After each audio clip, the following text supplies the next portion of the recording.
I can't listen to myself. I listened to a piece of the Story Beat one, but I can't listen to it. All right, is this too high for you? Too low for you? There we go. Yeah, there you go. And my my wife, my kids never listen to them either. Oh, come on. Really? Oh, serious. Really? I said, I'm doing a podcast. Oh, that's great. You want to listen to it? Nah, that's okay.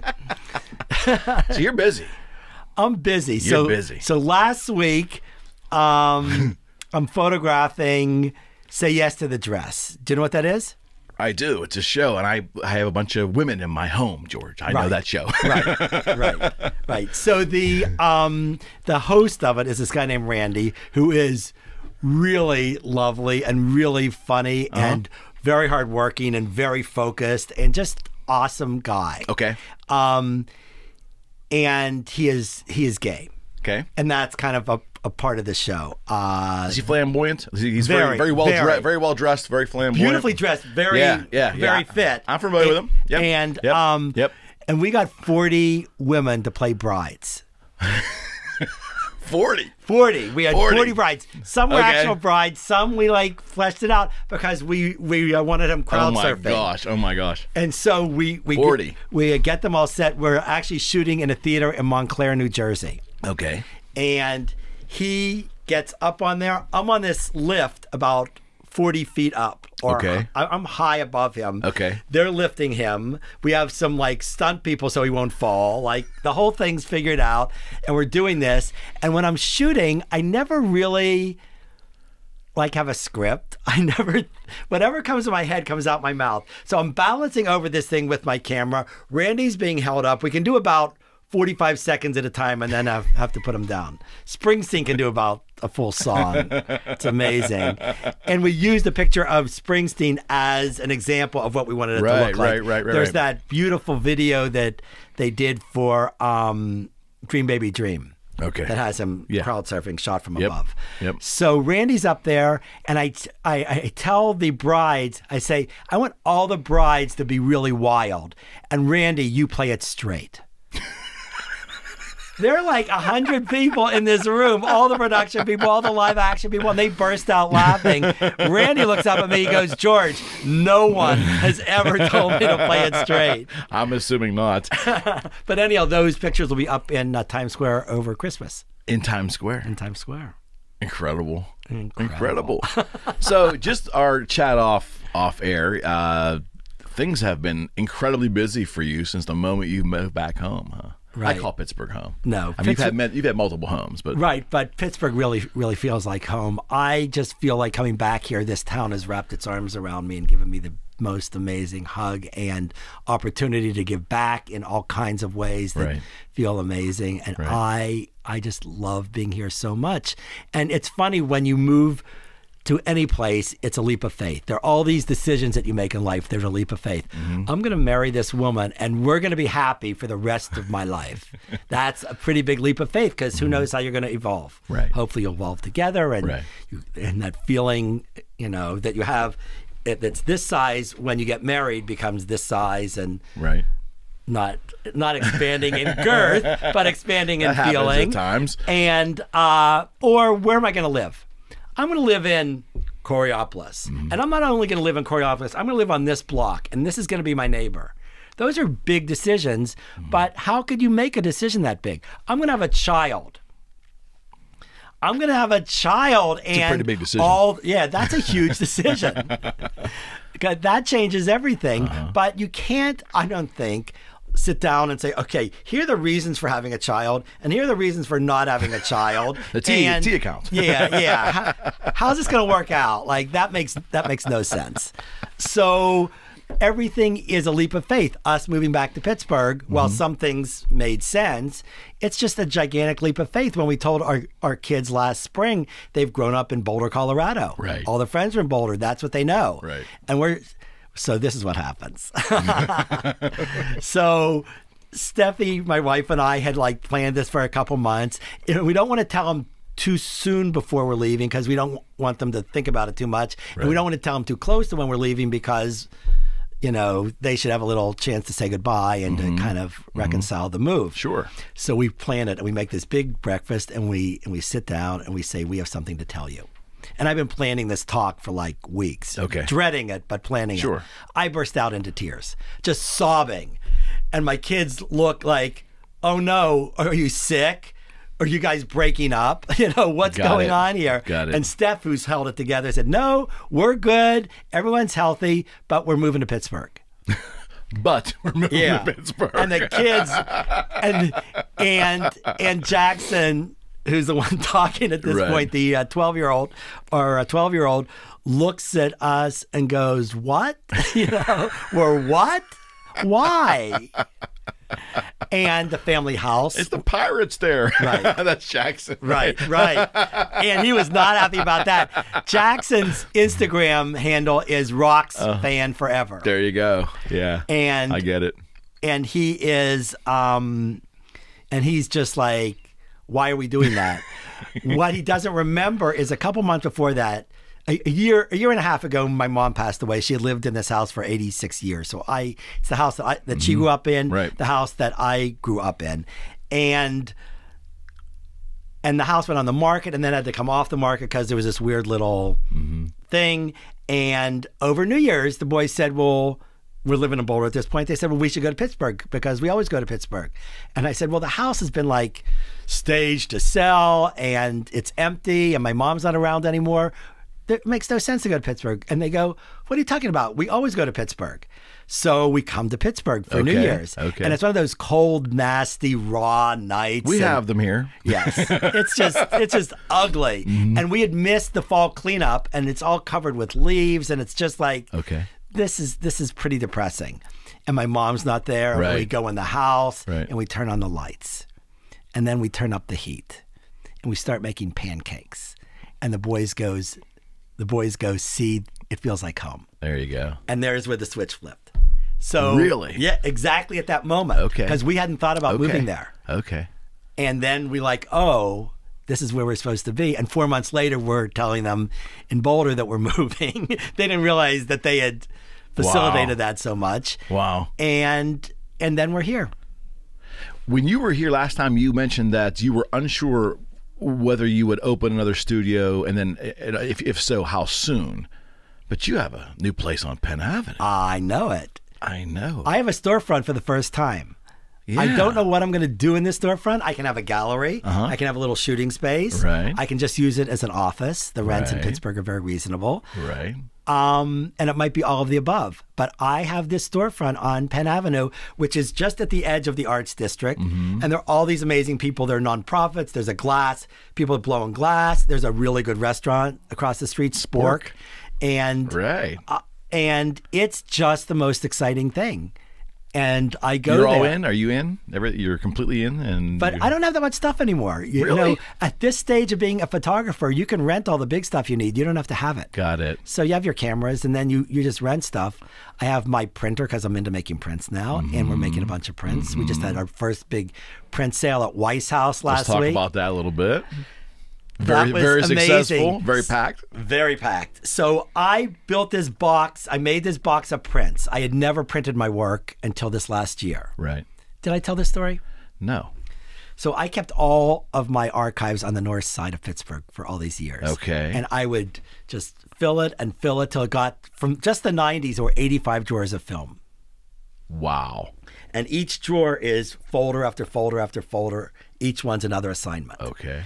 And the more I filled it up, the less I could deal with it because I don't know what makes a George Lange picture, which is crazy, but the truth. Wait, repeat that for me again? I never knew what made a George Lange picture. I had so much fun taking pictures. Right. I was earning a living taking pictures. Right. Every day was a new adventure. But if I had to step back and say, what's the connective tissue? How do these all relate to each other?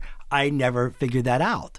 Okay. So I would go to visit these pictures, and it was like I should be friends with these pictures. They're yours. They're mine. But I really didn't feel that. I didn't feel like I didn't know how that would work. Okay. Which sounds ridiculous now because I've been taking pictures my entire life every day. Right. But I enjoyed taking pictures so much, and I'm having so much fun that I didn't know how to make it into an art object, how to create a book. Like, the pictures on their own never felt good enough, while the experience did, but I didn't know how to put that together.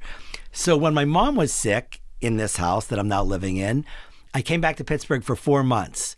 And I realized, being back in that house after all those years of not living there, I had visited, that there was this feeling I had growing up of joy. Okay. Mostly joy.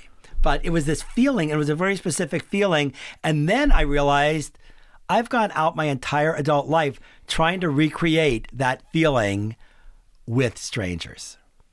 Okay. And so all the people I photographed, I was trying to get at that feeling. Oftentimes, I could get there in the first 5 minutes. And then I'd spend the rest of the shooting doing lots of stuff. But I already had my shot. I walked into Kate Spade's office. Yeah. She's painting her toenails at her desk. It's like, there's that feeling. Yeah. I would go and do anything with Jim Carrey or Seinfeld or anything. That's what you mentioned last time. Wasn't it with Carrey, who was putting like clothespins on his face? That was unbelievable. There's that feeling, you know. You get it right away. Right away. All the time. Wow. All the time. It's so funny. So after my mom died, I go back to this archive because I think I'm going to have to move this out to Colorado or do something with it. Okay. And I go in and I look in the folder and I go, oh, there's that feeling. And I go in another drawer. Oh, there's that feeling. And I skimmed about 4 drawers worth of stuff and took it back to Boulder. Okay. There was an old scanner in my garage that I had not even wrapped in plastic. It was just out there. It was like a $15,000 scanner oh my gosh. that I didn't take care of. And I'd had it for like 12 years. Okay. And in order to run it, it needed a Mac circa 2009 because it had a SCSI port. Well, where am I going to get that? We go on eBay. We find a Mac Mini for $60. We fire that thing up and we start scanning these images. Got it. And we start making these prints. I got a really good printer. I found a paper that I liked. We got really good inks. Right. And we start making these prints, and I am hysterical because they are beautiful and make me feel really good. And it's like, there's that feeling. And I make a box of 100 of these images. Wow. And there they are. And they've hardly been shown at all. I showed like some of the TV ones in Boulder. I went to New York with the box and showed them around. But it's such an eclectic group of subjects that whoever I showed them to, they would inevitably go, who's that? Who's that? Interesting. So when I moved to Pittsburgh, the best furniture store in town is Weisshouse. They have this amazing, it's run by the Weiss family and who are friends of our family, but they're also just amazing and they have amazing taste. And I go and meet with Stacy, who's running the store now, Stacy Weiss. And I go through the box. She knows every person. Wow. Philippe Stark, she knows him. Wow. You know, she of course knows Lagerfeld, but she knows all the architects. And she knows everyone. And she says, we're going to do an event at the store with your box of prints. So that was this past week. And we had about a dozen prints framed on easels, and the rest were all scattered, and we're telling stories, and I'm sharing them.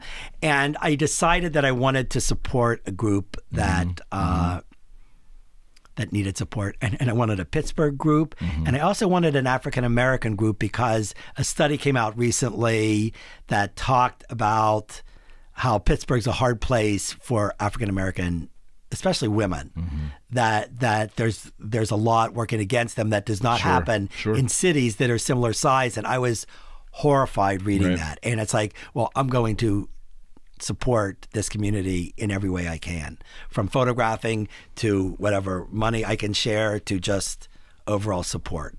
So we picked a group called Amachi Pittsburgh that helps kids whose parents are incarcerated. And they have amazing people running that company, that group, and they raised these matching funds too. So everything we got doubled. Wow. And they came and told their story at this sale, and it was packed. Weisshouse was packed, and it was just... Everybody wins. It was awesome. Yeah, everybody wins. It was just awesome. I mean, there were people that I hadn't seen since high school that showed up. I bet. There were people that were friends of my mom's that showed up, and all the people that Stacy knows, and it was really fun. What is it about those photos? I would imagine maybe it's with every photographer, maybe it's not, but you have this collection of photos that at the time you shot them were either not good enough or didn't hit the mark or you didn't have the right feeling for them. And you put them away. then you revisit them later in your life, and they're the right photos. Well, that's magic, right? Right, but they were the right photos at their time. Like, these are pictures that were in big ad campaigns and on magazine covers, and they were shot for specific reasons on assignment. So that was your catalog then? That was your catalog. Yeah, of your work. They were successful in what they were supposed to do, but in terms of me owning them and me being friends with them and me using them as my to say this is who I am. To help build your brand, whatever the George Lange brand is, you say you struggle with that in terms of identifying who you are as a photographer. Right. So it seems, and see, that was very exciting in our conversation we had at our nice lunch today. Wait, stop for 1 second. Eric invites me to this lunch. A friend of his has this restaurant in Coriopolis, Pennsylvania. Absolutely. And we go in this large restaurant, and I'm looking at this menu, and I didn't look at it that carefully, but there's meatballs and there's something, and it didn't even occur to me that they would have a salad there. So the waitress says, "Well, do you want the same salad that Eric's getting?" And I said, "Sure." And she brings me basically the equivalent of a Permante's Brothers salad. There are fries on the salad. There is everything but the kitchen sink on this salad. There's probably not one healthy thing buried, maybe somewhere underneath it if I had a tweezer. Oh, there was meat on there, protein. It was all there. All the food groups were there. Anthony Jr.'s in Coriopolis for our Pittsburgh audience. Yes. And Anthony said hello. He did. He had just gotten the mail. He had just gotten the mail. But that was fun. But it was an amazing lunch today, and one of the things you shared with me is you were you are, correct me if I am wrong, because I may word this wrong, you are finally getting comfort or understanding of your legacy as a photographer. That's right. Is that correct? That's right. That makes me happy, because you shared last time you were here that you had always struggled with what makes a George Lange picture, right? And that boggles my mind that you've shot hundreds and hundreds of thousands of photographs. But the way that I photograph is I'm extremely in the moment. Okay. Like even here, like there's nothing outside of this studio right now. There is nothing going on in Washington. That's a great way to live. There is nothing going on in Pittsburgh. I've done nothing before this, and I have no clue what I'll do after. It's a great way to live. But at this moment that we're sharing, that's where I live, and that's where I photograph. And if I'm truly in that moment, then I'm not thinking about my legacy. I'm not thinking what makes a George Lange picture. I am just being who I am in the best possible way. Okay. Hopefully. I think I get it. And I do that with my kids too. Okay. Like my kids have memories. I've never had a memory. Like this is not an aging thing. This is a DNA thing. And my son can tell you what happened in the third inning at the baseball game we went to on Father's Day 6 years ago. That's awesome. And he's 12. He can remember the first Father's Day game we went to, and he can remember all that stuff. Right. And I can't even remember to stop at a red light. Well, so you basically went back and revisited these photographs for your prior work, and as a collection, would you say that the subjects were eclectic, intermixed together? Well, the thing that's funny is that the subjects are not what interests me. Like the moments. I feel like there's this feeling, like I described, that I've been trying to get to. Okay. And I get to it in different ways through all the subjects. Okay. But they're all about that feeling to me. Like different ways of showing a similar feeling. It's like people that just shoot landscapes in their way. Like they're getting to those they're getting to that feeling via whatever the landscape's doing that day, or how they relate to it, or how they record it. Okay. So I have been having these experiences every day, and I get off on the experience. Like the experience for me is where it's at. It's not in this piece of paper you hang on the wall. But lately I've been embracing the piece of paper a little bit too, because that's in some ways been a weakness. Okay. Not being able to embrace the object of art. So I have a show up now in Denver. Right. And I have a bunch of pictures up on a museum wall. Let's talk about that. There's a woman that I went to RISD with, Rhode Island School of Design. Her name was Francesca Woodman. Her name still is Francesca Woodman. She passed away several years after RISD, but the work that she created, she was a classmate of mine, has become incredibly famous. And I don't know why certain work elevates itself to something that a lot of people are inspired by and experience in powerful ways, but hers did that. Many thanks to her mother and Marian Goodman, who's a New York gallery owner, and they took this work and created a narrative and took it out in the world, and they curated it very tightly and very well, and she became a myth, like very famous. But most of the work went out under the cloud of how she died, which was suicide. Right. So there's this darkness, and most of the work that was shown had a darkness to it, because that's what was shown. Well, my little chapter, my friendship with Francesca was not dark at all. Like, we had all this fun. Right. And we would play, and we would Right. we would be silly. She could be really silly. Okay. I mean, she would put these little notes under my door inviting me to come to tea or ice cream at her loft, and some would be written on rabbit fur, little whatever. Or she'd send these prints through the mail to me with a stamp, like the prints of a naked girl coming out of wallpaper. And she did a lot of nude self-portraits, a lot of naked models. And oddly enough, the pictures are not that sexual, but they're really powerful. Okay. So I took everything that was from our friendship and put it in a box. Pictures I took of her, pictures she took of me, pictures when she left RISD and said, "Go to my loft. There's all this stuff on the floor. Take what you want." Well, there was letters and there was prints, and I just grabbed a bunch of stuff and threw it in a box and kept it closed. And after she died, I kept it really closed because I felt like our friendship was alive in that box. Got it. And it was too much to open it. It was too much to look at it. It made me sad, and I just didn't want to deal with it. So 40 years later, 40 years, 30 years, 35, many years later, when I was living in Boulder, I'm working out of an abandoned hospital, and I had the whole pediatric rehab wing.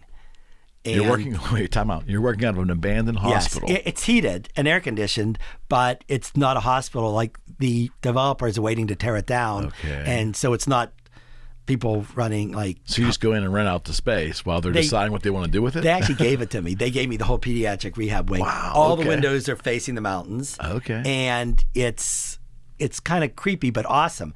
There was also a rehab pool there, a very warm pool. Okay. And I had access to that too. And there was still water in it, and it was clean. Amazing. And I had my book group for men there one night, and they're all drinking beer and talking about Bruce Springsteen. We did the Bruce Springsteen biography that night, and I had the music playing very loud. It was weird. Wow. But there was an art dealer in Denver, and she came up. And towards the end of showing her my work, I said, "You might want to see this." And I opened up the Francesca box. And she said she just couldn't believe that I had this. And then she had the curator from the Museum of Contemporary Art in Denver come up and look at the box. And she said, "I'm going to do a show of your box." Wow. And that was 2 years ago. And the show opened about 6 weeks ago in Denver at the Museum of Contemporary Art. It's up till April. And Rizzoli, which is one of the top art publishers, did the catalog for the book. It's called Francesca Woodman, Portrait of a Reputation.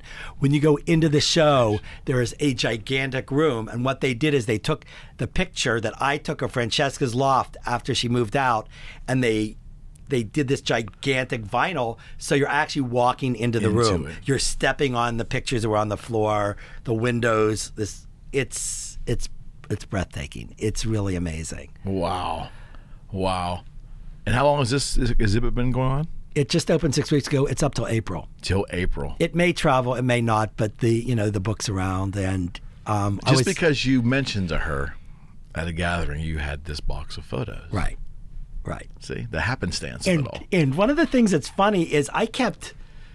Sometimes, I mean, Francesca, there was a lot of material, but I kept folders on all my friends. I kept everything that they sent to me. Okay. So I had this friends folder, and got it. Every letter, everything was in there. If we took a little Polaroid or snapshot or whatever, prints, it was all in that box. Sometimes there are cassettes in there of things I recorded, and I just kept all that stuff. What's the process when, is it a curator that puts together an exhibit? Is that how it's done? So I'm trying to understand, because I don't know how that works. Right. It's amazing. Oh, well, just to finish on the Francesca thing. Sure. So a third of the pictures in the exhibit are pictures I took of Francesca. That's my question. 2/3 are hers. Got it. But the curator is a woman named Nora Burnett Abrams. And I went to her with one condition. And the condition is, what I'm sharing with you is this specific piece of the narrative that hasn't been told, which is my experience. I don't really know how she died or what she was thinking.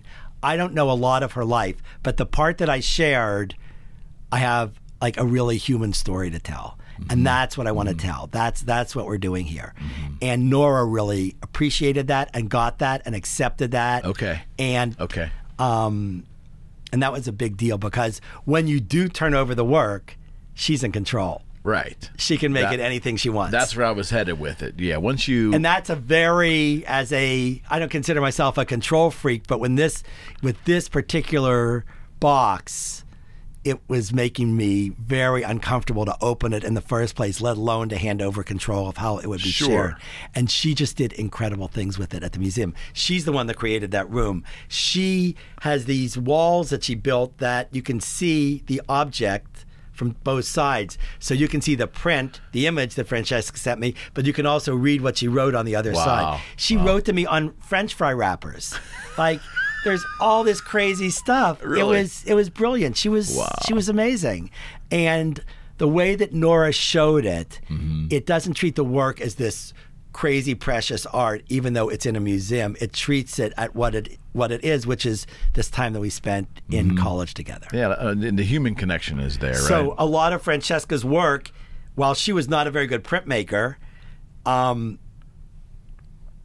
it was always matted to make it look perfect. Well, none of the prints are perfect. They all have stains and crimps and all kinds of things. And Nora took, like, that all shows in our exhibit. So it's authentic. Very authentic. Yeah. That has to be very rewarding. Well, I told you this earlier, but the thing that's so funny is the opening, there were a line around the block. People couldn't get in. It was so crowded. And there was this big crowd around me. And I had just moved from Colorado to Pittsburgh. So a lot of friends were coming to see me. And it was really nice. And everyone asked me the same question. They all said, "Are you happy? Are you happy?" And I was really happy. And it was really good. It was really nice to be able to feel that and to say it. Was it... And obviously, you knew this box existed. It wasn't like it was hidden away. You were always aware that you had it. You purposely did not open it. Am I correct? For a long period of time. Right. But could you ever imagine that would have been appreciated and curated the way it has been? Was that ever even a thought for you? No. And it was such a private collection that the idea of taking it out in public always made me uncomfortable. Really? Yeah.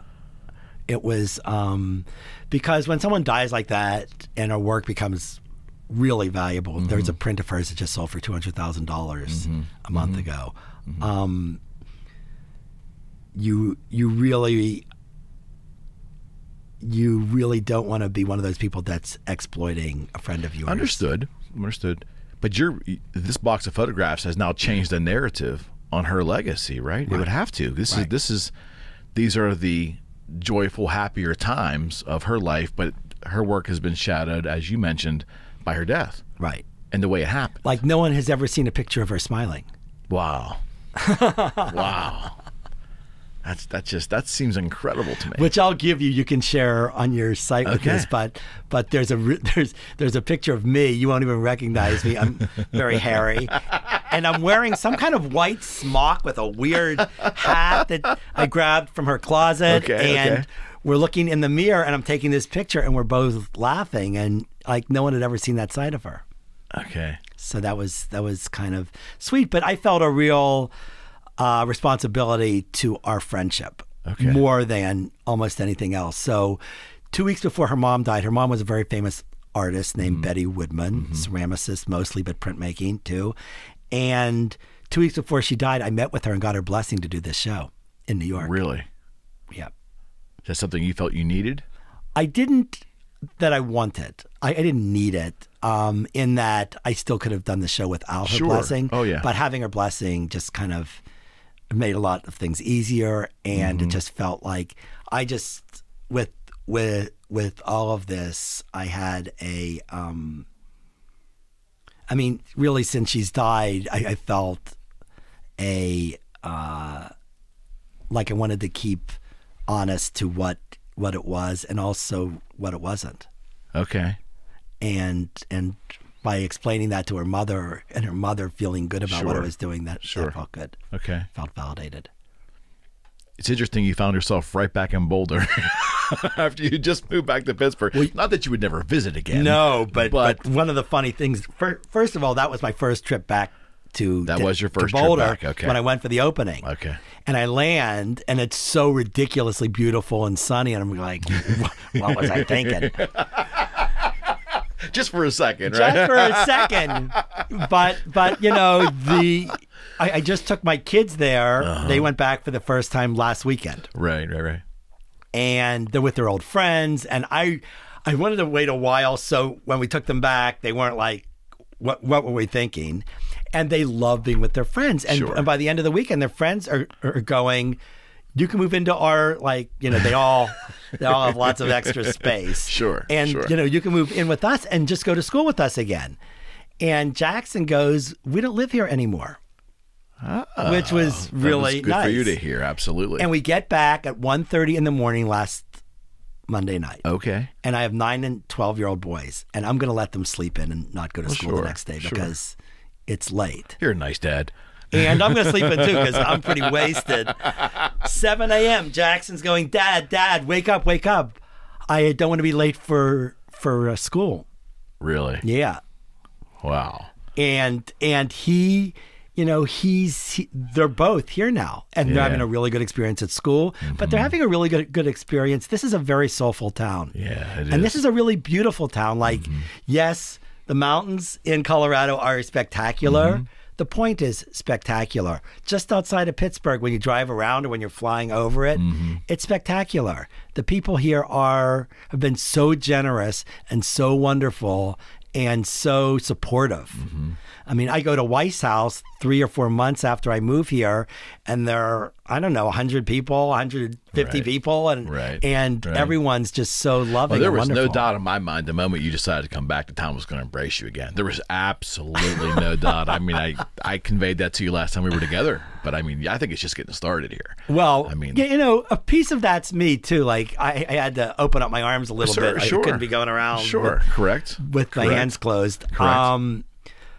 But it's happened in such crazy ways. The symphony called me to photograph the conductor, and was that surprising?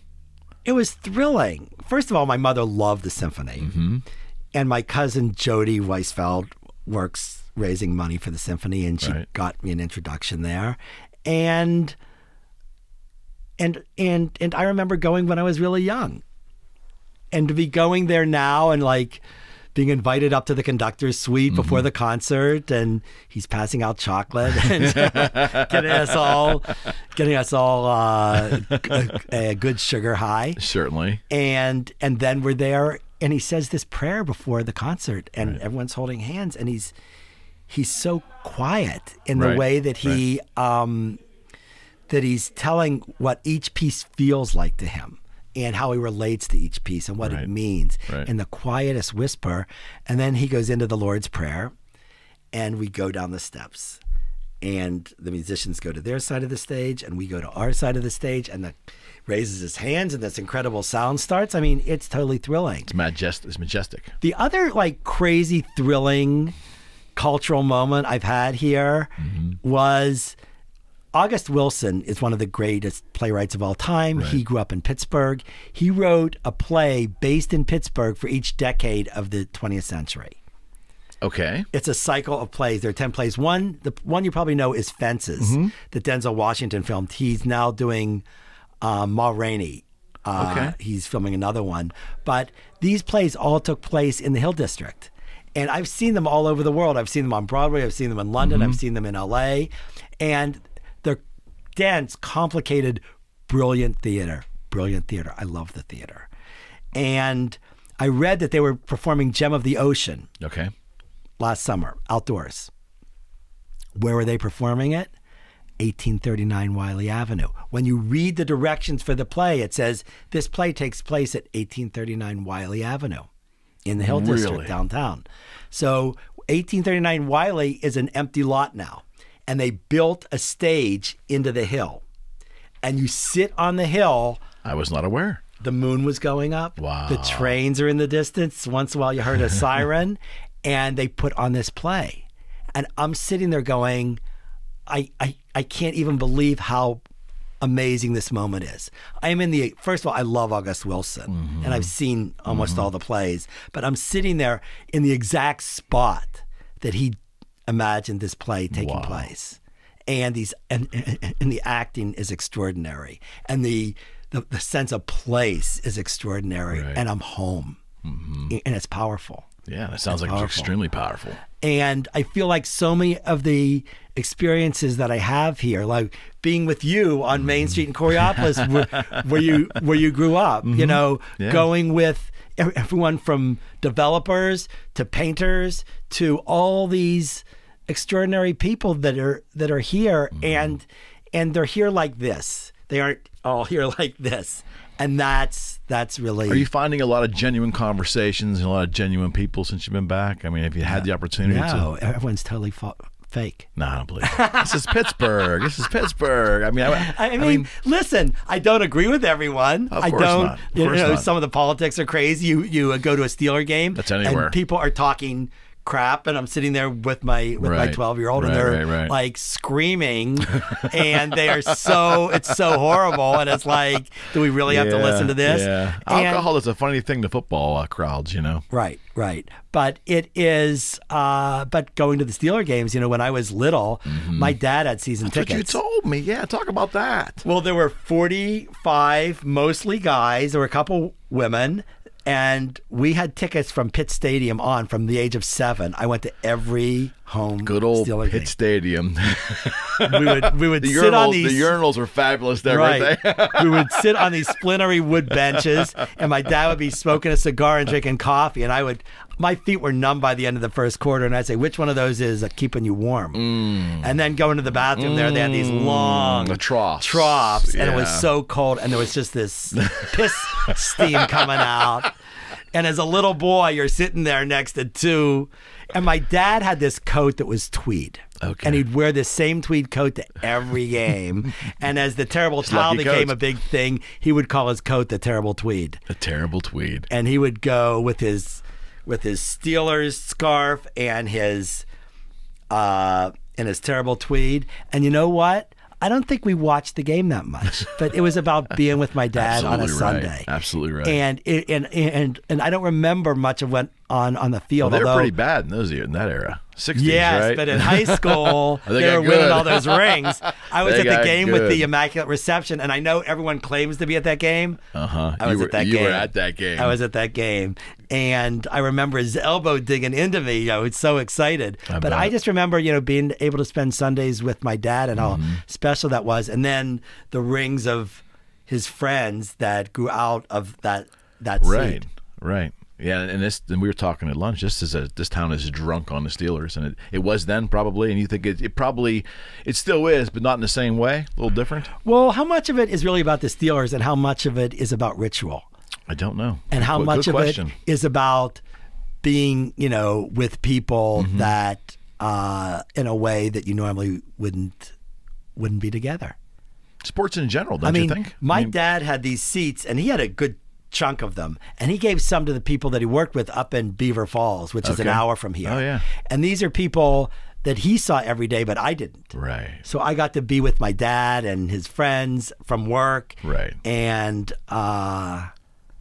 it was really special. Hal Betters would play the trombone with his jazz band. And there was something very gritty and honest about what was going on the field too. And I think that I mean, you could have discussions, you could talk and relate in a way at those games that you wouldn't have the same discussions away from that. It was different then, though, too. And you would look forward to it. I mean, and you were completely disconnected. Now when you go to the game, you're still checking your email, you're still texting, you're still taking all these pictures and everything. Although I took pictures then that I love. But when you would go to those games, it was just like there were no distractions except what was going on the field. And that was a shared experience, and you were hanging out, and you could have conversations that you just wouldn't normally have. It was almost it was in a communal. I used to go to the Steeler games with my father in the early '70s, and froze my you-know-what off. But I loved it. It was and my father was. They were not of a lot of means. So when he got a set of tickets, it was usually through work. He's lucky to get them. And we were usually very high up in the stadium, but it was a communal experience. It was just that it was, and I guess it's sports in general, but there was just something amazing about the Steelers in this town in that era, and what the team meant to the town, and what happened at that game was so. Communal is the only word I can come up with. It was such an authentic moment that I think is different than when I take my son to a game today. It just feels different. But everything about it, loading into the station wagon, listening to the pregame show and everyone talking. The AM radio. and like trying to figure out the fastest way to get to the north side, and everyone had their own way, and none of them were faster than any other. But we got there. We beat walking the system. through that little tunnel. Remember the tunnel? The tunnel, yeah. Like that whole. Just I remember closing my eyes and just hearing the sound of feet. All those heavy boots going through the tunnel, going to the game. Yeah. And just every part of it. Nuance I of it. loved. I loved the ritual. I loved the ritual. And I mean, it's funny. I know now that whenever I get up from my desk, good things happen. Whenever I leave my office, good things happen. The best things in my life are not going to happen looking at my screen. Exactly right. You aren't going to fall in love looking at your screen, hopefully. You aren't going to have your children looking at a screen, definitely. Like, none of the good stuff. Whenever I go out, I forgot my phone the other day. And I'm going down South Negley, taking my son to school. I said, I forgot my phone. He goes, please don't go back and get it. I don't want to be late for school. He's obsessed with getting to school on time. Right. I said, you know what? I'm going to have a phone-free day. So I go to work, and I can get my texts on my computer, and, I'm fine. But when I went to lunch and I was eating by myself, what am I going to read? Because I normally read on my phone, which is so, I'm not proud of that. You can buy a paper, George. You still can. So I thought, I'm going to buy a paper. Well, I don't know where to get a paper. So I'm thinking, I'm just going to go to this bookstore that's over on Liberty, Whale Books. Okay. And buy a book, and I'm going to read. All right. And I'm going to go to this Portuguese restaurant and read there. So I go to Whale Books. I'm looking at all these books. They're all subjects I'm interested in, but each one has a really violent angle. Interesting. And I don't want to read about violence. That's not my thing. So the woman running the store says, oh, we have someone coming to read tonight. You should come. Her name, I'm going to forget her name. It's okay. And I said, well, tell me about her books. And she says, oh, they're so good. I've been like deep diving into them. There's this one book. I'm halfway through. I said, I'll buy it. Fair enough. And I bought the book. And she said, by the way, after she does the signing tonight, Long Form Podcast is recording her live. They're from Brooklyn, and they're going to be at Pitt. Right. I go, Long Form, that's one of my favorite, besides yours, Eric. Just checking. Yes. It's one of my favorite podcasts. They basically take writers that do long form writing, and they do an hour interview with them. Right. And it's so good. And I go to this podcast, and I get to meet Max, who is interviewing them, one of the founders and one of the people that do the podcast. They have a couple afterwards, and get to tell them how much I love that podcast. But all these things happen. I met the writer. I met a friend that I ran into at the podcast. I got to meet the guy that does long form podcast just because I left my phone at home. You weren't looking at your screen. All these good things happen.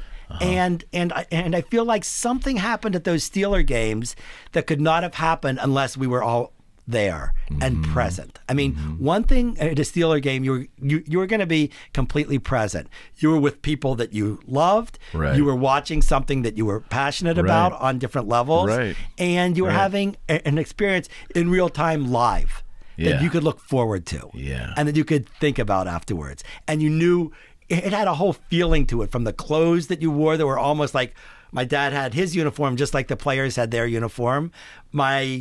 Being with my dad, I knew, even though he worked 6 days a week, at those games we were together, and we were like really together. Right. And it was just, everything about it was awesome. And I try and recreate those feelings with my own kids. My son Jackson's 12, loves to go to baseball games. But he doesn't like to get there when the game starts. He likes to get there when they turn the key and open the door. And I'll go in, and the scoreboard will say the game will start in 2.5 hours. And he races out to center field, and in his backpack he has both teams' jerseys. So whoever is doing batting practice, he has their jerseys on. Smart He knows all kid. the players. Smart kid. And he's never gone to a game and not gotten a ball. Huh, how about that? But we're there early, and you know what happens when the game's over? We don't leave. I can imagine. The usher goes, "You have to leave now. Everyone else is gone." And it's a long commitment. It's a long day. And if I go there thinking of what I'm missing, like never looking up from my phone, all those things, it doesn't work.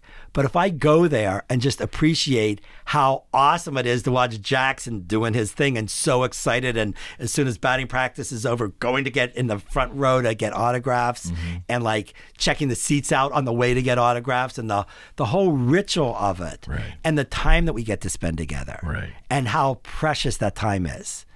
That's the thing that I did with my dad. If I'm hearing you correctly, you are describing what most people I don't think can do, including myself often, is live in the moment, be in the moment, and not only be there but acknowledge it. And that was a recurring theme in our last discussion too. That's interesting. Have you always pretty much been able to do that, or did you have to make a conscious decision to live that way at some point in your life? I would have to make a conscious decision not to live that way. Interesting. Like that's how I'm wired, for better and worse. Like we can talk about all the good things, but they're also like, there are ways of making money that if you can step back out of the moment and think about certain things objectively, that you can be a little more successful. Sure. There are photographers, just to stick with what I do, that are really good at pre-production and pre-visualizing what they're going to do, and then taking what they've done and thinking about it again, and really like doing lots of things that are kind of amazing. Okay. This is going to sound really weird, but like lately they've been releasing these Beatle albums, and I've been into the Beatles when I grew up, but not that much since. And they've been releasing all these outtakes, and I've just been fascinated because you see how these songs that are miracles weren't miracles. They didn't start out as miracles. No, they did not. They started out like a mess. Not all a mess, but like they're in skeleton form. Yeah, they did not sound anywhere near where they wound up. And that these guys like, okay, I have this idea of Rocky Raccoon, and it sounds like not so great. And George Martin was an important guy, wasn't he? Really important guy. And they were pushing back and embracing, and they were going to these orchestras and saying, make a noise. And it's like there was nothing written on paper. And, you know, the sound of that piano, there's this interview I heard with Paul McCartney once, and he's touring Abbey Road Studios relatively recently. And there's a piano sitting in the hallway. Okay. He goes, "Oh, look at this. This is what I played Lady Madonna on." Wow. And it's that sound. And it's just, you know, there are people that can spend a lot of time shaping something to take it from being raw to it being extraordinary. I'm not that good at that. What I'm good at is being in the moment. And I'm good at improvising. And I'm good at like finding these feelings that to me are just sitting there waiting to be recorded or waiting to be shared. But a lot of people don't see them or feel them. It just sounds like you're uber aware. You're just aware of everything going around. I watched you walk in the studio today, and immediately you're walking along the wall and you're looking at things, and you'd seen them prior, but you're now revisiting it again. You were revisiting the studio and seeing what was different, and you noticed a few things that were different. Right. And that's so interesting to me, because I would like to be more that way, but I am point A to point B often thinking ahead so often that I have to look, I have to cognitively tell myself, stop, breathe, what's around you. Right. Didn't have that problem as much when my children were younger. Huh. I loved every second of being a dad, just like you described with your son, and being there and soaking it all in, and the ritual, the whole thing. And then they get a little older and they have their own life and they go do their thing. And I find myself falling back into that always looking at what's coming next, whether it's a minute or whether it's 3 hours from now, as opposed to really concentrating and really living in the moment. I guess that's a kind of a canned phrase, but it fascinates me that your work was done. You were just so focused about what was going on around you. I would love to be more that way. A little selfish share. Right. No. I mean, I think it's so rare, though, George. It's rare. I find it rare. Yeah, and it's all that I've known.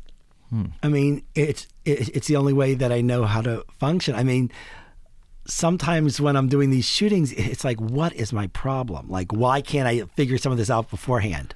Why can't I be a little more methodical?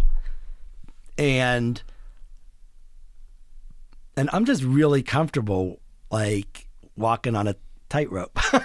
Well, you share with me some of your best work. Some of the work you're most proudest of were shots that were taken in the first 3 minutes of arriving on a set. Right. All the time. That's unbelievable. Right. And sometimes I think of it like a piano. Okay. The white notes are all the things that you expect. Okay. Like if you photograph Jim Carrey, and I photographed him probably more than any other photographer. Right. He would come in and do his faces, like, and you know all those faces from the movies, and they were great in the movies. I'm not interested in those at all. They don't reveal anything to me. Okay. They're like his mask. Then in between, they're the black notes. And I'd give him a quart of milk, and I'd say, drink the milk, and he'd just spill it right over his face. Or I'd put him up on a thing, and he'd take one shoe off and turn it upside down, and he's holding his foot up, but one shoe's facing the wrong way. Or we did this picture for the cover of Esquire where I said, what's going to happen to your face? It's so rubbery when you get old. And he picks up a clothespin and puts another clothespin, and there's our picture. Right. And it was always like I loved being in that moment. And I was good at creating moments that felt fresh, but I was not super great. Like, for instance, when I photographed the cast of Friends, I had this idea, well, I'm going to give them each their own shape. And I'm going to get a set builder, and he'll just put a triangle, a circle, a square, 5 shapes up on the wall. This is not done in Photoshop. It's up on a wall. And at the height of Friends' greatest popularity, right, I bring them in. There's like this horde of paparazzi outside just trying to see in. And I have them get up on this wall. If it wasn't built right, I would have been in big trouble. I bet. But I get them up in this space, and then I realized I have the cast of Friends there. I can do anything. And I realized something. I haven't thought what they're going to do. I haven't figured that out. No planning. How is that possible? I'm some kind of idiot.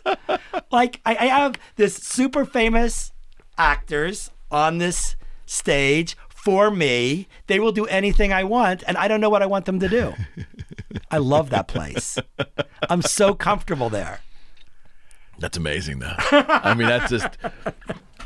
I would think... Did you ever have... See, Kramer, to me, the animated nature of Kramer on that show would have been picture perfect for you to do a whole day with. Or maybe 10 minutes with, knowing your style. You get it knocked out in the first 10 minutes. But he was that Kramer, Michael, who was Richards. He was so animated. But the thing about him is, I photographed him a lot. You would not want to have he was not that interesting to talk to. Interesting. But he was interesting to photograph. I have a picture of him literally walking a pigeon. It's walking a pigeon on a leash. How come that never became a famous photo? I've never seen that. That's hysterical.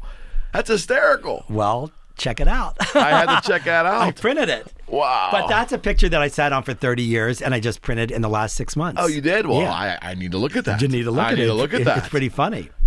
Would you say he wasn't that interesting, huh? As an actor. You want to connect with different people in different ways. Like, I don't remember talking to him. I was thinking of my Andy Warhol shooting. Like, you would think that I was alone with Andy Warhol for a half hour. We would have something to say. We didn't talk at all. Nothing. Interesting. He freaked me out. Yeah, Freaked me out. He freaks me out, and I'm from far. Yeah. and he was happy not talking, and I didn't know what to say, so we just took pictures. He appeared in fashion advertisements too, didn't he? At Yeah. times they throw him in like a. It's kind of towards the end of his career. It was very odd. I remember was an like odd guy. looking at Gentleman's Quarterly probably in the late '80s or something, mid '80s, and he'd be I like, love that you were reading that, Eric. I was reading that. I absolutely. I was dreaming of the clothes I couldn't afford. Yeah. And I was reading the articles pretending I was somebody I wasn't. There you go. There you go. There you go. I remember him. Yeah. But Laurel. those magazines, you know, a lot of those Condé Nast magazines, especially, they had really good writing. I thought so. Yeah. I did. I haven't read one in quite a long time. I don't think it Well, they is barely what it exist was. anymore. They're I all don't on think life it is support. what it is. Yeah, it is on life support. But you've been back and forth to New York City a couple times recently, huh? Anything you can talk about? Yes.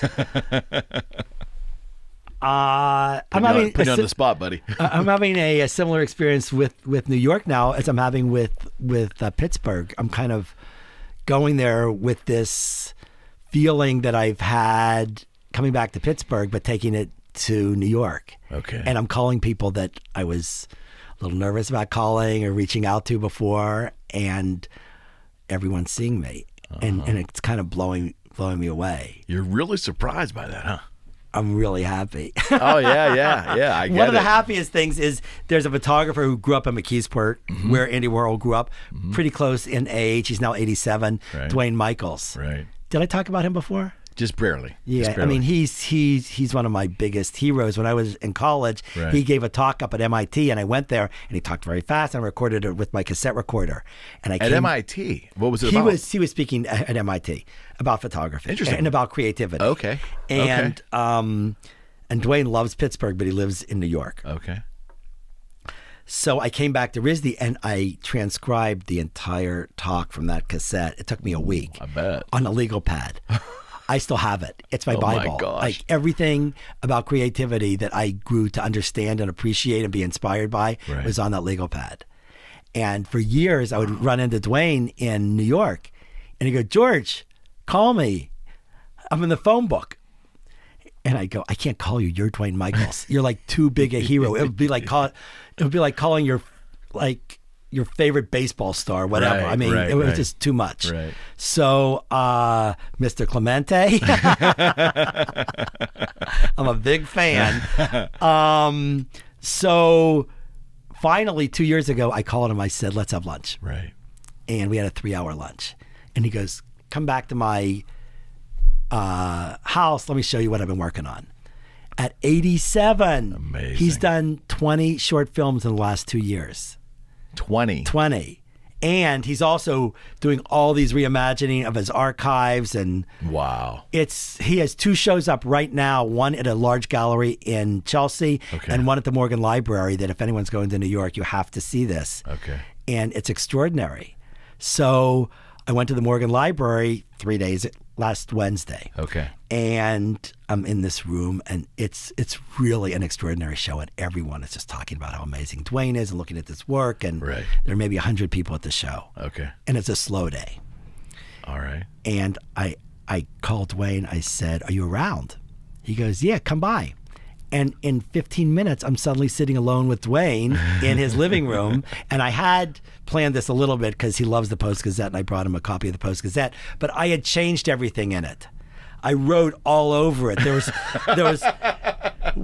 on the second page, there's a clock, and I pretended that it was the old clock from Kaufman's department store. I got it. And I went to the obituaries. I crossed everyone's name out, and I wrote all these things that we miss about Pittsburgh that are no longer here. Okay. So And you the editorialized his paper a bit there. I did. It's completely different. But I got to be with Duane, who is Yeah. like my hero. It's completely crazy. And he was literally like 15 minutes away from the actual exhibit. Yeah, That's surreal. it's surreal. That's very surreal. And that's what my life feels like now. I'm like getting to be with the most amazing people and have the most amazing experiences, only because I'm not thinking too much about anything. I'm just really wanting to experience and feel everything and really connect with other people. And if I sit there and plan it too much, it's not going to happen. And if I sit there and strategize too much, I'm not going to get to the best stuff. And if I'm looking at my screens, it's definitely not going to happen. I mean, those couples of which I can definitely be a part of, Right. when we go to bed looking at our screens, nothing good's going to happen. No. We are not going to sleep right. great. We are not going to love great. No. Like, nothing good's going to happen. And Understood. I think, I don't want to be one of those people, oh, you should never look at your screens, but it's kind of ridiculous. Yeah. What's going on now? Yeah, I think so. 2 questions for you. One, maybe more of a statement. Yeah. That week-long worth of work that you put into this transcription of his talk, that's going to be part of your story. So don't ever lose that. That's going to be hanging in an exhibit someday when you're long gone, my friend. That has to be an important part of your story. If that was your Bible for creativity, totally, right? Totally. My other statement is kind of a question. Are you finally becoming more comfortable with your body of work? And is there an element of maybe some pride finally coming there, George? Right. My dad used to always say, do you ever look in the mirror and pat yourself on the shoulder? And that just seemed like the most foreign thing to me. Yes, I am enjoying my work more, and I don't know that I totally understand it. I'm not exactly sure where it fits in, but I'm really enjoying sharing it now. And I also am trying to understand that it has value and appreciate that it has value. Because it was never created as an art object. And the only way to put it out and share it really that it has value is as an art object. To put it on Instagram is just like really devaluing it. Sure. So agreed. Now that I'm making prints, how do I show the prints and how do I value them and how does that work? That all feels new to me. And to be honest, sometimes I look at the box and it blows my mind how good I think it is and how like, wow, this is amazing that I took these pictures. And sometimes I look at it and I go like, okay, this is okay. And, it's hard because there's certain people that have done a really good job of taking their work and creating those objects. And the idea of the objects was part of the idea of creating the work. Okay. And that just wasn't for me. Okay. So I've never created a picture that the object was as important or more important than the experience. The experience is always what drove me. So with my kids, I have this experience every day with them, like consciously. I'm still in that stage, which I hope never ends, where the time is so precious and so meaningful, and I can have these conversations of things that I want to share with them, and even more, get them to share ideas with me, because I'm not there to teach my kids. I'm there to learn. Right. You said that last time you were here. I thought it was fascinating. I think that's true. And even if in the process I share something with them that they learned something from, that's awesome. But I'm really getting at like trying to learn things from them, both the way they navigate the world or their fears, like to see my own fears in their fears. Like one of my sons was afraid to go to his new school in Pittsburgh. And I knew it was just about fear. And he said, it might have been about fear, but I was eating by myself at lunch. That wasn't so much fun. Right. But there was one Sunday night, and he said, I'm not going tomorrow. This is my 9-year-old. I'm not going to school. And I said, you have to go to school. He goes, I'm not going. I said, let's go for a ride. And we drove for 45 minutes all through Greenfield, and I was trying to find the hilliest parts I could find. And after 45 minutes, we don't talk the whole time. And we circle back to the house. He says, I'm still not going. I floored it. We went out through Shenley Park, down the Parkway, through the Fort Pitt tunnels, and I'm going to drive up to Erie. I'm just going to keep driving till he gets over his fear. And finally, we're like getting so far away from home. He goes, where are we going? That's the first words he said the whole time. And I said, we're driving all night until you get over your fear of school. And 5 minutes later, he says, okay, I'll go to school tomorrow. I said, don't tell me you're going to school if you're going to wake up and not go. He says, no, I'll go to school. And now Wow. he's up at 6:30 on his own, like all dressed and helping me ready. make breakfast. He's ready and he's into it. And how was school? And it's not school was good. School was great. Yeah. And just going through that process, like I'm going through that process too. Like, what am I doing here? Where am I driving? What am I afraid of? And I'm learning through him. I'm not some big expert on fear. I'm not some big expert on, you know, how to react to something that scares me. But I'm going through that same process. And I'm driving around thinking about my own stuff too. Is Pittsburgh like a new? I mean, you obviously it's not new, but it is kind of new now. Is it like a new adventure for you? Completely. Do you feel like Pittsburgh is an adventure? I've never been to Coriopolis before.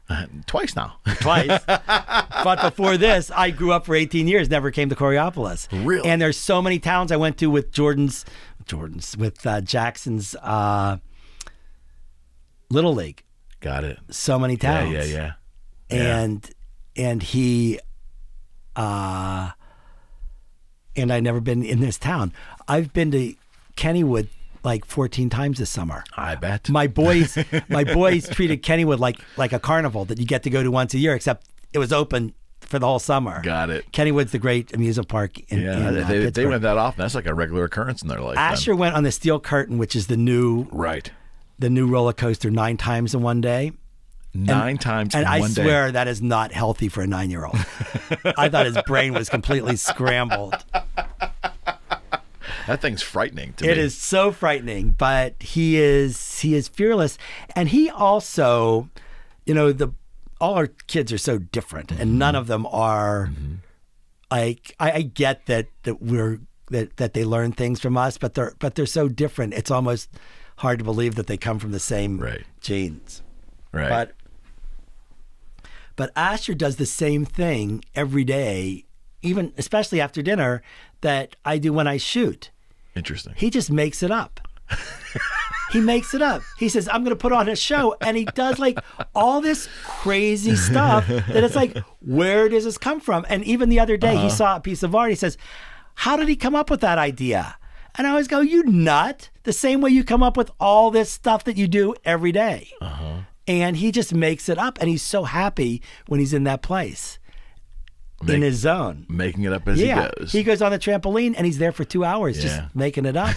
And it's all crazy. And in his head, it all makes sense. But the part that I think he gets off on, I'm taking a leap here, it might not be true, but the part that I get off on is not having a roadmap, not knowing where it's headed, not having a plan, just that total joy in discovery. The spontaneity of it all. Yeah, the discovery. Right. Like coming in here with you, I had no clue where this is going to go. Me neither. I just wanted all of you guys at home to be sitting there doing your dishes a little more inspired. I want you to be driving down the road a little bit faster. I want you to be looking up going like, I can do this. Yeah. And we are all amazing. I believe that. And I go out in the world looking for the place, the waitress at the restaurant. How is she amazing? The woman that was at the DMV telling me that they were closed. How is she amazing? The guy trying to get me the soft light bulbs at Home Depot because one of our lights is cool white and one of us warm white outside of our house. It looks very janky if you go down our street. Got it. So like, how are they amazing? Like I am programmed to try and figure out how we are all amazing. That's what I look for. And to a fault, there's lots of stuff that I don't see and lots of stuff I don't understand and lots of things I don't process. But that's how I go out in the world. One last question for you, my friend. Whew. I feel like I'm always being taken to school when I sit with you. I love it. Have you given any more thought, because you hadn't last time we spoke, have you given any more thought about really putting together a book of your work? They call it coffee table book. Right. No. Kramer on Seinfeld said a coffee table book made out of coffee tables. Going through, right.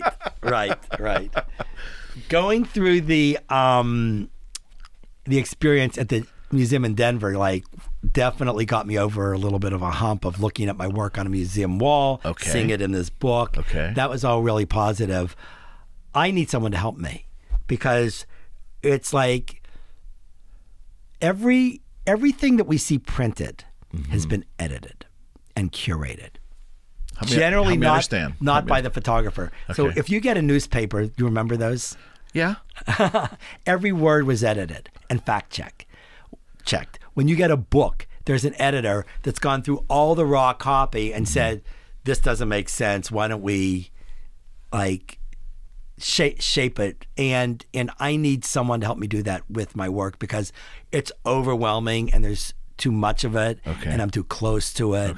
And it's really hard for me like to help do that with the pictures. Like I can create the narrative. I've been telling this story of George Lange for for a while, and in a lot more publicly. I've been doing more public speaking, and more podcasts and all that. So I'm getting like clear on the story, on the narrative. But the way that I illustrate it, for me, it's hard to understand which pictures tell what story because they all tell many stories to me. So you would have trouble choosing. If the book had 400 photos, I'm just throwing a number out. Yeah. You would have trouble deciding what would be the best 400 photos to put in there. And the other thing is if I was doing it for myself, it would be hard. And if I was doing it for you, it would be hard too, because every time I show the pictures, someone likes something else. Interesting. Like the other night, I pulled out a picture of Anita Hill that I'd taken. And for me, it was the first time that I'd ever had a picture backlit. She was lit by this bright light behind her. It's not like she looks weird or anything. She just looks unbelievably beautiful and elegant. Which is not necessarily my strong suit, doing beauty pictures. So I'm very much into this experience visually that happened. But the people, like the woman that runs Hamachi, bought the print. Like she was so moved by this picture of Anita Hill. And it's like, well, if I was looking at my 400 best pictures, would Anita Hill fit in there? Or would Kramer, walking the pigeon? Yeah. I gotta see that one. So it's like it's hard to, like, it would be easy if you said, George, let's do a project on Pittsburgh. And we'll do a coffee table book on Pittsburgh. That's defined. When you look at my whole career, I've gone from, poets in Ireland to factory workers in Thailand to farmers throwing apples in the sky in Cape Town. But that's the beauty of the whole thing. That's the beauty. But if you just throw all that out there without a tight narrative or some way that people can like appreciate it, like this show in a very smaller way compared to the body of your career, but this show is open genre, except political stuff. We don't do any politics, but all kind of fields, disciplines, everything. And it's funny you say that. How do you put a narrative together for the book, because your subjects are every genre, every discipline, every field, right? So I am going to listen to an Eric podcast tonight. And do I just do the latest one, or do I look through the list of 70 some people that you've done so far? And if I look through them, then I hit on the description. Well, this person does something I'm not that interested in, or this person does something I am interested in. And you would say, oh, they're all interesting in some way. Understood. And some are better than others, but you don't rate them. I'd like you to rate them. I can't. I can. You could, but I won't. As soon as you flip off the switch, hey, check out this one. So what I was getting at is I kind of, in a weird way, feel what you're dealing with on a much smaller basis. But I feel that the decision, but the beauty of the creation of this little entity is the fact that I'm not pigeonholed into a certain discipline, a certain field, a certain area of interest. It is open. But guess what? Your readers. They don't, or your readers, your listeners, they don't have their own podcast with all these people that they've interviewed. They have not photographed all these people like I have. And still, every day they are curating. They come home from work. What story am I going to share with my wife or my partner? What story am I going to share with my kids? Like, what's the one thing that happened today that I want to even that I don't even understand, that I want to understand better. Like, we're all curating our lives every day. Got it. Or things happen all the time in the morning to me, and when I go to work, I share it with the people I work. Not everything that happened. I don't tell them I burnt the bacon, but I might tell them that, you know, Asher said the craziest thing I've ever heard, and it's so awesome. And or I might tell them that what the science teacher said about Jackson coming to him and saying, "How was your weekend?" And the science teacher just being amazed that no kids ever ask how they're doing.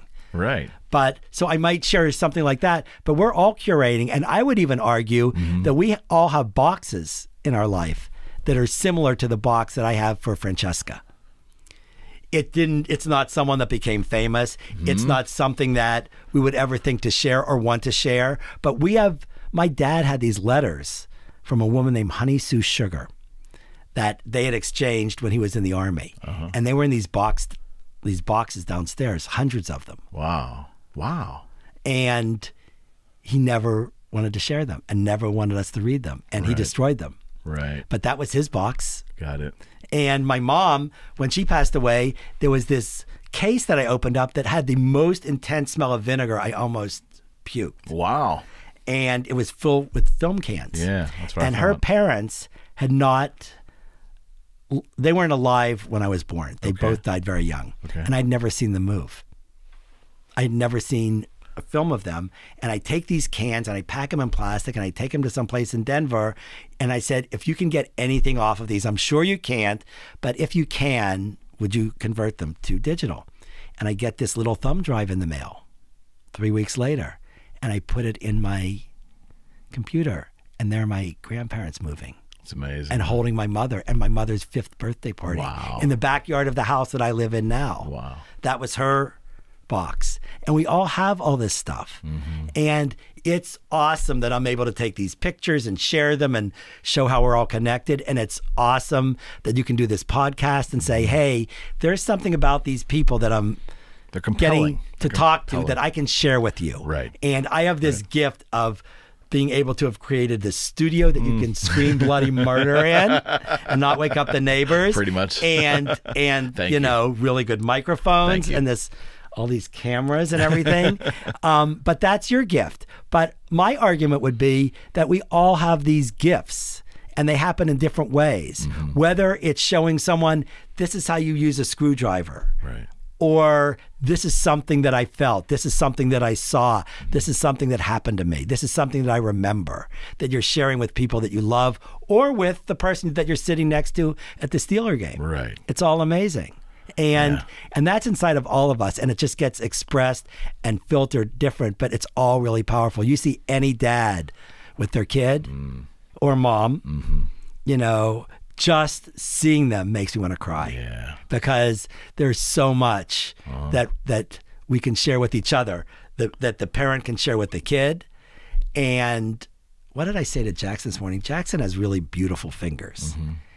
And I said to him, I said, take those beautiful fingers and hold something special today.